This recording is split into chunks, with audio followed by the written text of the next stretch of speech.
ಜೈ ಶ್ರೀಮನ್ನಾರಾಯಣ. ಎಲ್ಲರಿಗೂ ರಾಮಾನುಜಾಚಾರ್ಯ ಜಯಂತಿಯ ಶುಭಾಶಯಗಳು.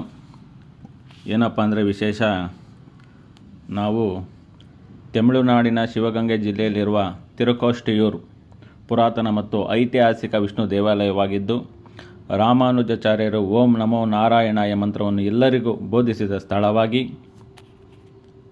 ಪ್ರಸಿದ್ಧಿಯಾಗಿದೆ. ಇದು 108 ದಿವ್ಯ ದೇಶಗಳಲ್ಲಿ ಒಂದಾಗಿದ್ದು, ಶ್ರೀ ಸೌಮ್ಯನಾರಾಯಣ ಪೆರುಮಾಳ್ ಇಲ್ಲಿನ ಮುಖ್ಯ ದೇವತೆಯಾಗಿರ್ತಾರೆ. ರಾಮಾನುಜಾಚಾರ್ಯರು ತಮ್ಮ ಗುರುಗಳು ಹೇಳಿದ ರಹಸ್ಯ ಮಂತ್ರವನ್ನು ತಮಗೆ ನರಕ ಪ್ರಾಪ್ತಿಯಾದರೂ ಚಿಂತೆ ಇಲ್ಲ ಎಂದು ಈ ದೇವಾಲಯದ ಗೋಪುರದ ಮೇಲಿಂದ ಎಲ್ಲರಿಗೂ ಬೋಧಿಸಿದ ಸ್ಥಳವಿದ್ದು, ಮತ್ತು ಇಲ್ಲಿ ಕಾಣ್ತಿರ್ತಕ್ಕಂತಹ ಮನೆ ನಂಬಿಯಾರ್ ಅಂತ ರಾಮಾನುಜಾಚಾರ್ಯರವರ ಗುರುಗಳ ಮನೆ. ಎಲ್ಲರೂ ನೋಡಿ ದರ್ಶನ ಮಾಡಿ ಪ್ರತ್ಯಕ್ಷವಾಗಿ ಪರೋಕ್ಷವಾಗಿ. ಜೈ ಶ್ರೀಮನ್ನಾರಾಯಣ.